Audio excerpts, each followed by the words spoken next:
सास बहू का प्यार। ओ मेरी प्यारी बहू, जरा मेरे हाथों में मेहंदी तो लगा दे, कल एक शादी में जाना है। अभी आई माँ जी।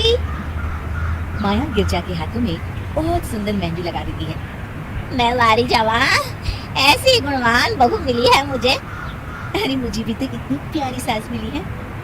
दोनों हंसने लगती है। ये बात उनकी पड़ोसन कमला सुन लेती है। बढ़िया आई गुणवान बहू और प्यारी सास। सब नाटक है, नाटक। कमला स्वभाव से बहुत तेज होती है। उसकी अपनी बहू से बिल्कुल नहीं बनती, इसीलिए वो गिरजा से जलती है। अगले दिन मंदिर में, अरे गिरजा बहन, आज शाम मंदिर में कीर्तन का प्रोग्राम है, आप आएंगी ना? हाँ हाँ जरूर। वही तो, कम से कम इसी बहाने इन बहुओं से छुटकारा तो मिलेगा। कैसी बातें कर रही हो कमला, मेरी बहू तो साथ आएगी। अरे माया कितने अच्छे भजन गाती है, तुमने नहीं सुना? हाँ, ठीक ही गाती है। मैं तो रोज शाम को माया से भजन सुन के ही सोती हूँ। हाँ हाँ, अब मैं चलती हूँ, मुझे देर हो रही है। शाम को मंदिर में, वाह माया बिटिया, आज तुम्हारा भजन सुन के तो मन खुश हो गया। धन्यवाद पंडित जी। माँ जी चाहती थी कि मैं आऊँ, इसीलिए मुझे आज यहाँ गाने का मौका मिला। भाई धन्य हो गिरजा, इतनी प्यारी बहू मिली है तुम्हें। सो तो है पंडित जी। कमला दूर खड़ी सब सुन रही होती है। इनका प्यार तो अब मैं निकालती हूँ। अगले दिन कमला छत से माया को आवाज लगाती है। अरे माया, जी बुआ जी। जरा इधर तो आना, कुछ बताना है। अभी आई बुआ जी।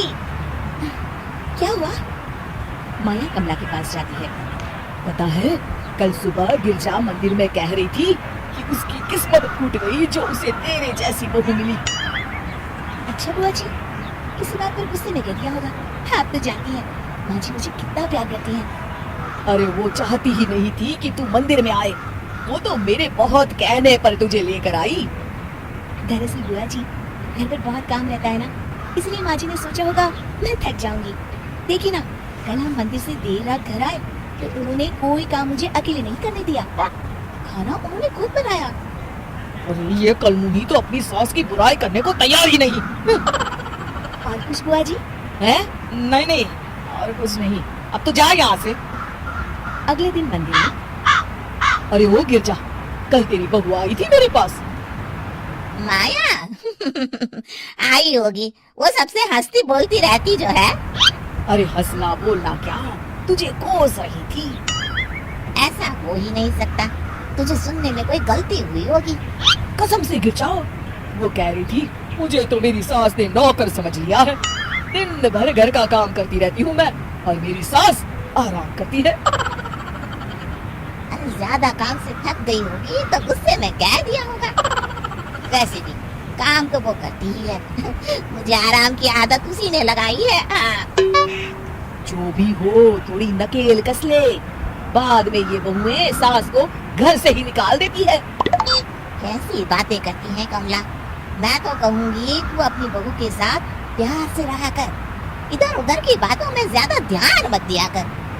बढ़िया आई मुझे सिखाने, मैंने तो तेरी भलाई के लिए कहा था, नहीं सुनना तो जा यहाँ से। अगले दिन, क्या हुआ माँ जी? कमला बुआ जी क्या कह रही थी? तू तो जानती है कमला और उसकी बातें। हाँ हाँ, बड़ी परेशान है हमारा प्यार देखकर। अरे ना समझ है वो। दोनों खिलखिलाने लगती हैं। शाम को कमला मंदिर के कोने में अकेली बैठी होती है।